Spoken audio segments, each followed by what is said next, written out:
Bang. Pete, I don't have my clapper, so this is going to have to do. That is something. It's something. Hey, folks, welcome to the Rebels Edge. I'm John Najarian. My brother Pete Najarian and I host this show Monday, Tuesdays, and Thursdays at 1 p.m. Eastern Time.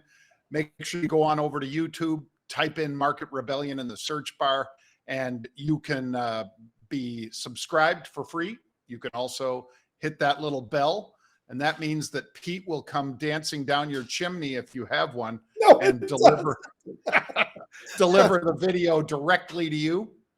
Our producer today is Nahil. Well done, Nahil. Everything looks great. And we're ready to start with the Rebels Edge, beginning with the 1 minute macro, Pete. So markets pretty much went sideways last week. We had two big days and then sort of a couple hard endings to the week. Why do you think that was on Friday, Pete? Well, there's a number of reasons why, but I will say this. Going into today, John, I think that we all just wanted to see, okay, we had last week, we had that great start to the week, we had that terrible finish to the week. We're back at that 29,000 level for the Dow. You look over at the NASDAQ, well underneath 11,000. A lot of concerns out there, and we're kicking off earnings season, so there's a lot of unknowns. But all that being said, since this is the macro minute, I'll just say this. The volatility index is right. The people who say it's not right are idiots, and it's right around that 33 and change level. So for all those who don't understand the volatility index, who say it doesn't mean anything, John, you know what? They're the ones that I want to trade against. How about that? Yep, I am with you, Pete. And I would say that for those of you who watched all three episodes last week, we went, Pete, from we were under 3.6 on the 10-year to pop and holding 3.8% on the 10-year. That's all you need to know. Just like you have said for months, if the 10-year is up, it's not going to be good for the markets. Right. All right. Well, as we said, we only give macro 1 minute on this show. So let's start with RIVN, Pete, because again, it sounds like I'm just such a Tesla cheerleader, but Tesla makes 343,000 vehicles in a quarter, and they get slapped. And here you've got RIVN. They're supposedly going to make 25,000 for the year, Pete, and yet at least 12,000 of those vehicles that they have produced so far, because they haven't made 25,000, are already being recalled for a steering issue. Every one of them, John. It's not like they just said, well, we got this bad patch, we're putting out 12,000, but about 500 of them got issues. We need to come back.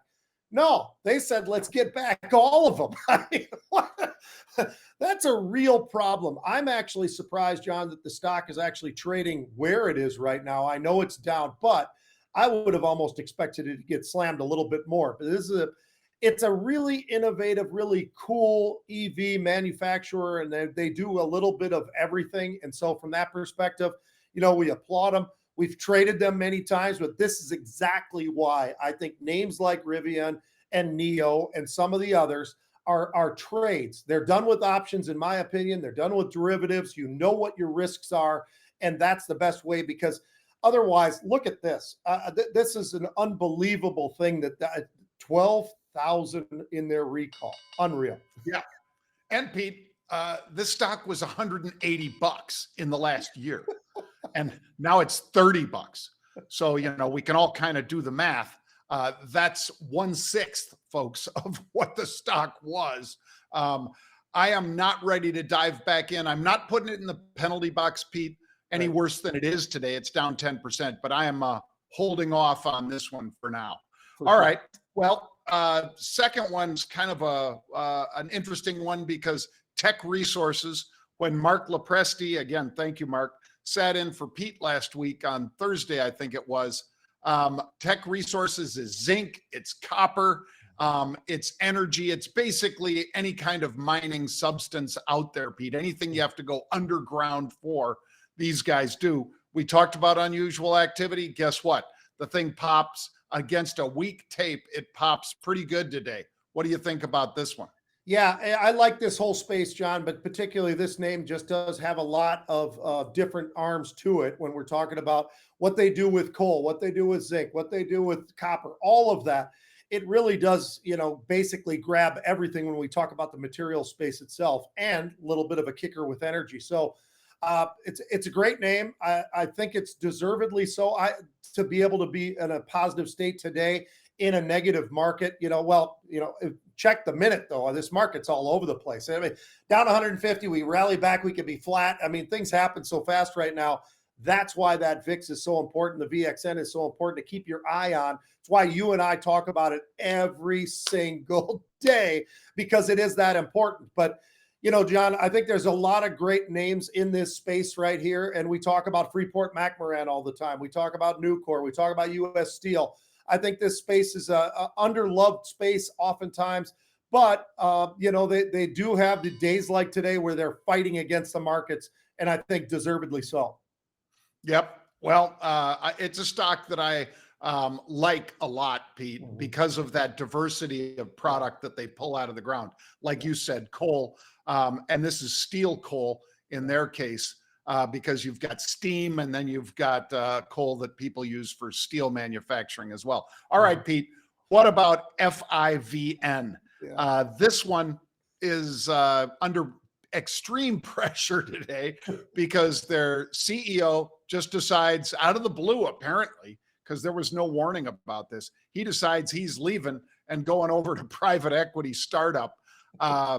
That's never really a good thing when they've got earnings coming up in 3 weeks. Is he trying to get out before that hits? We'll have to see, but this is one that I think people are very scared of at this point, Pete. Yeah, I don't disagree at all, John. I mean, this cloud space, it's interesting though. When you really look at the balance sheet, that actually looks okay for this company. And maybe, just maybe, with the direction that this guy's been leading with for the entire year and longer than that, but I'm just looking year to date. I mean, maybe it's good to see this big change. Maybe this is all the reasons why when you look at something like this, it's down 22%. I'm not saying it's a buy today, but I think it's a name that I definitely have on the radar, John, because it trades at a mid 40s PE. And that's not so bad. It's got a decent balance sheet, so that looks pretty good. There is a big short in there. Maybe they were shortened because the CEO was crap. Maybe this guy's leaving for all the right reasons. I mean, it's down 22% today. What is it, down 50% on the year? So they needed a change. And maybe the change will be good, because I've heard and read that there's a lot of excitement of those that are going back into the C-suite that had stepped away. Makes it kind of an interesting stock to at least keep your eye on, if nothing else. Yeah. And if you're somebody that has some risk assets, meaning that, you don't just need a steady 4% return, but you want to play for a bit of a home run, this could be that, Pete. Yeah. So I'm with you. I like buying it down as far as it is here. And the risk that we already detailed is, earnings are coming up in November. And hopefully the CEO didn't leave because he thought they were going to be crap. All right. What about DraftKings? This was a Kathy Woods favorite. Many of you know who that is. Of course, Kathy famously crushed it at the beginning of the pandemic. As we came out of the pandemic, a lot of those stocks turned around and she didn't do quite as well. But she is a very bright lady. And this is obviously gambling.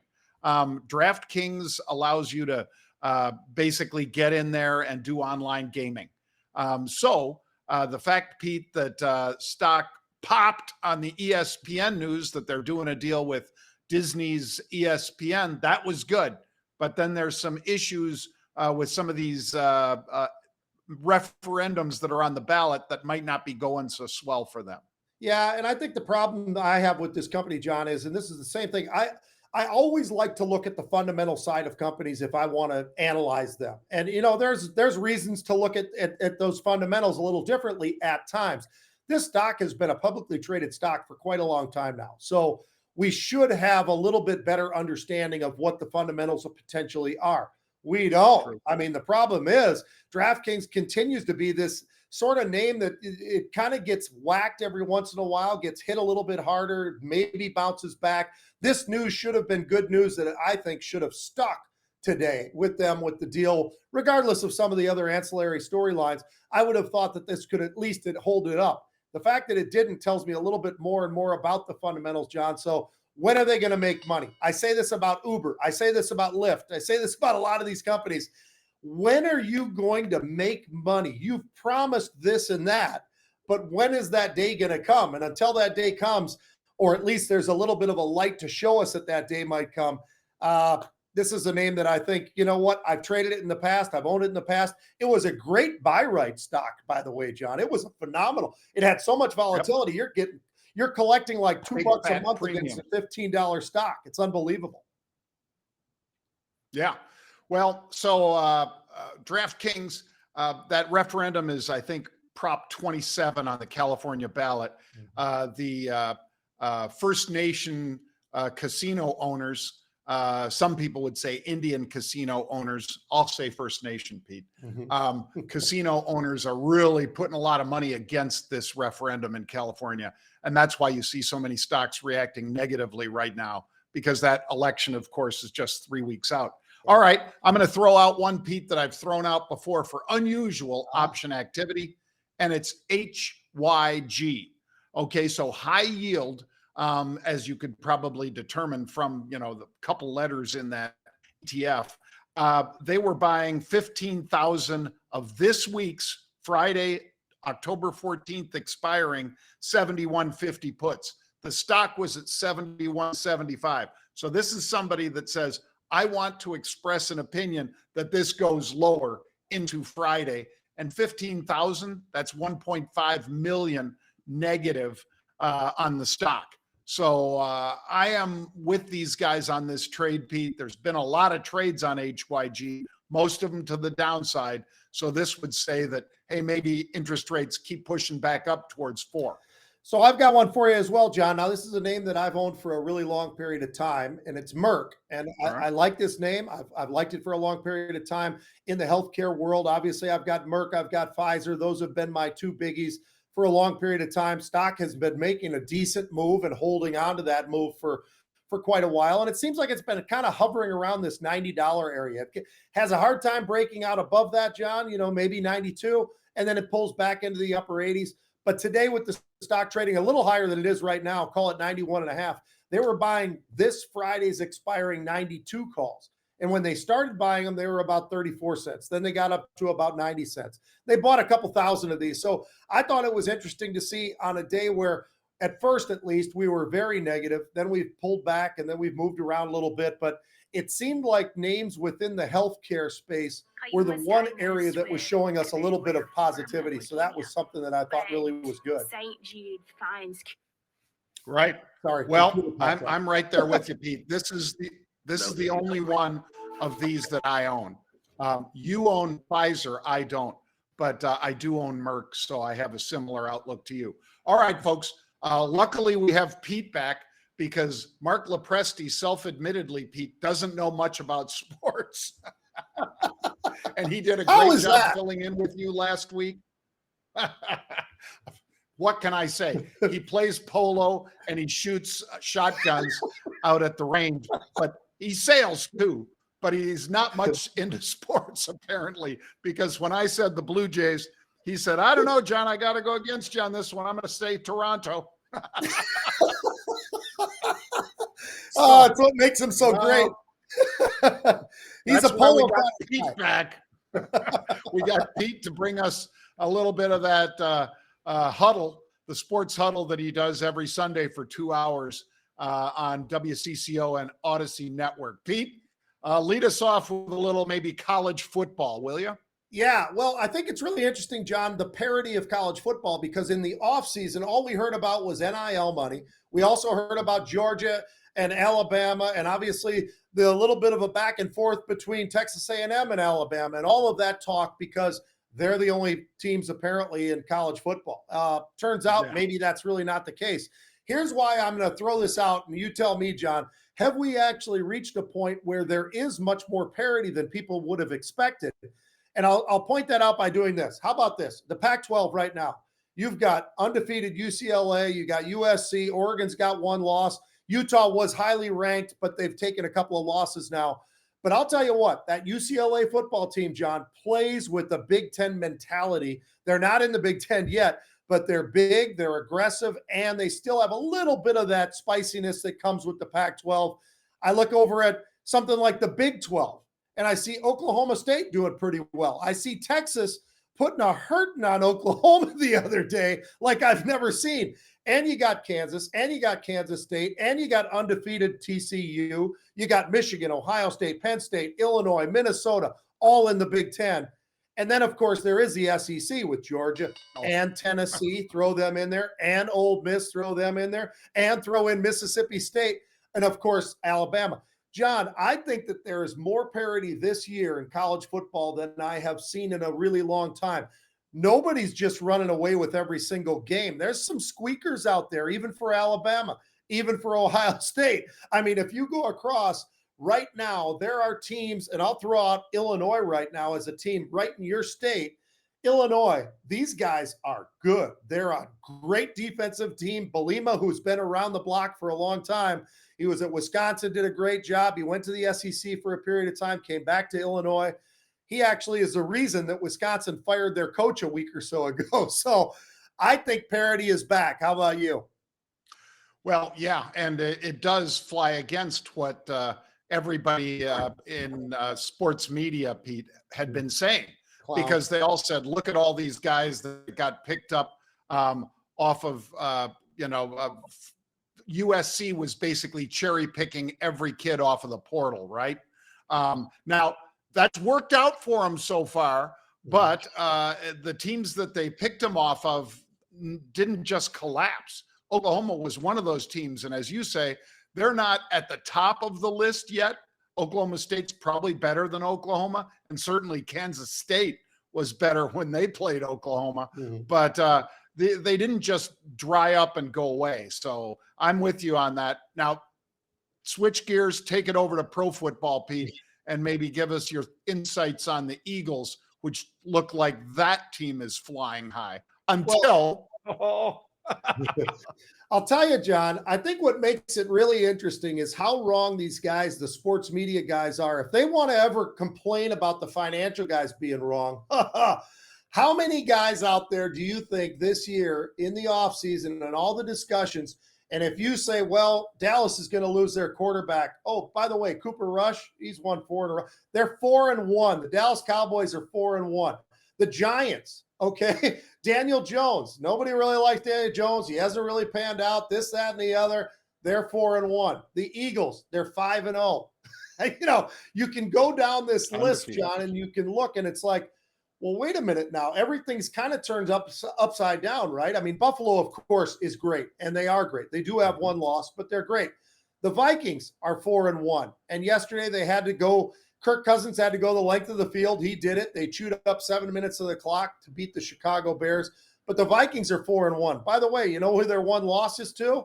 The Philadelphia Eagles. I mean, there's a whole theme here, I think, that's being played out where it's almost like the parity side of what we were just talking about in college football. But nobody in the NFL thought that the NFC East was going to be what they are, which is, maybe the best conference or best division in the conference. I mean, it's really kind of fun, I think, this year in the NFL as well as college football. But this NFL thing, John, I'm starting to be a believer in some of these teams. Oh, yeah. And I can't blame you, Pete. I mean, Eagles, I think in the draft, one guy in particular, Pete, was a great pick by these guys. And a lot of teams trade down to get a couple guys later in the draft. We all know Tom Brady gets picked up in the 5th round, I think, or 6th, Pete, one or the other. Occasionally, there's that diamond you're able to find. But usually, if there's a can't-miss guy, you better take him because you might not get another shot at a guy that can make that kind of impact. The Eagles have been doing well all year because they didn't trade down, because they did pick up a very excellent player. And I do agree with you. For the first time in a lot of years, pro football is as exciting to me as college football, Pete. Yeah, it's great. It's a great opportunity. The only issue that we're facing still is those injuries, and they're going to have to do something about that, John, and I think it's the NFLPA. I would put the target on their back because of how they treat the players like they're a bunch of ballerinas or something. I don't know what they think, but they don't practice hard. And because of that, they have no fundamentals. And because of that, when we get into games and they actually count and guys are going full bore, guys are getting hurt every single. I have never seen injuries like we're seeing this year in the NFL. It just seems like every single week. And it's a lot of big name players. It's a lot of guys who mean a lot to the team because they're blocking, for instance, for those big name players. It's something that they're going to have to fix. And I blame the NFLPA, not the NFL. Well, folks, we will be back with another Rebels Edge tomorrow, 1 p.m. Eastern time. Rebels. Rebel. By the way, make sure you sign up for the tomorrow after the bell. We've got a special free webinar. You can sign up on Market Rebellion, folks. Until then, and until Rebels Edge tomorrow, have a great day.